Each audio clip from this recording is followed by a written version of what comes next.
नमस्कार दोस्तों। बिना यूरिया के आजकल खेती संभव नहीं है। यदि आप उच्च उत्पादन लेना चाहते हैं तो फिर आपको यूरिया प्रयोग करना ही होगा। दोस्तों, जो यूरिया एक वरदान के रूप में हमारे देश के अंदर आया, आज वही यूरिया एक अभिशाप के रूप में उभरता जा रहा है। वो इसलिए क्योंकि हमारे किसान भाई लगातार बिना तकनीकी यूज किए यूरिया को प्रयोग में ला रहे हैं।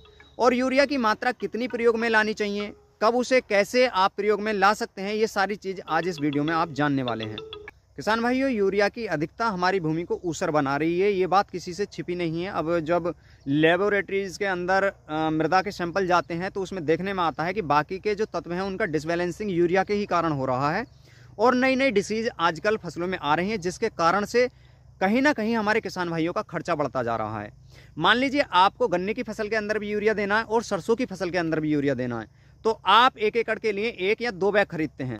ये किसानों की एक सोच बन चुकी है कि जितना यूरिया हम देंगे उतनी हमारी फसल अच्छी होगी।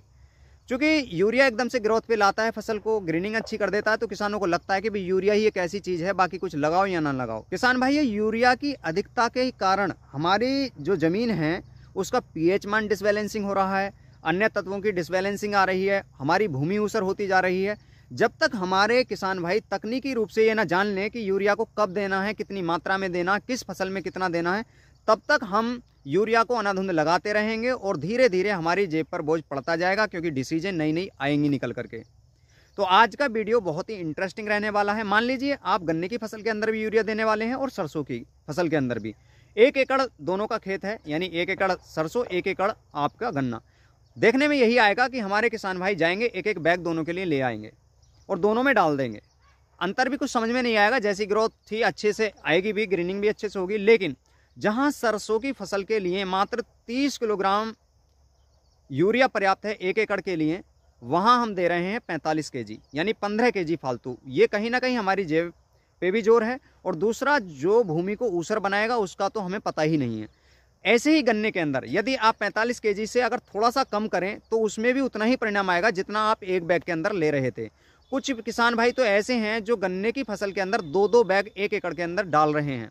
उन्हें ये नहीं मालूम कि हमारी जो ज़मीन है उसकी ऊसरता बढ़ती जा रही है लगातार यूरिया और कीटनाशकों के प्रयोग से। तो ये हमें कम करने की आवश्यकता है। दोस्तों, जैसे ही आप पानी से पूर्व यूरिया जिन भी स्थानों पर देते हैं, आप तरीका चेंज कर लीजिए, पानी दे दीजिए, सिंचाई कर दीजिए। जैसे ही पैर संभाल थोड़ा सा सहार जाए आपकी ज़मीन, आप आधी मात्रा में यूरिया लगाइए। आपको देखने में आएगा जितना परिणाम आप 1 बैग से ले रहे थे उतना ही परिणाम आपको आधे बैग से आएगा। वो इसलिए क्योंकि जब आप पानी से पूर्व यानी सिंचाई से पूर्व यूरिया देते हैं और फिर पीछे से सिंचाई करते हैं, तो उसका 35% जो भाग है यूरिया का, वो लिंचिंग होकर ज़मीन में चला जाता है।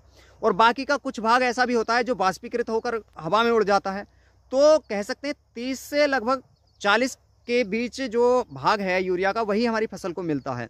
यदि आप सिंचाई के बाद यानी पानी दे दिया, पानी सूख गया, नमी है, जब यूरिया देते हैं और आधी मात्रा देते हैं, तो एक तो लिंचिंग होने की जो कंडीशन है वो रह जाएगी।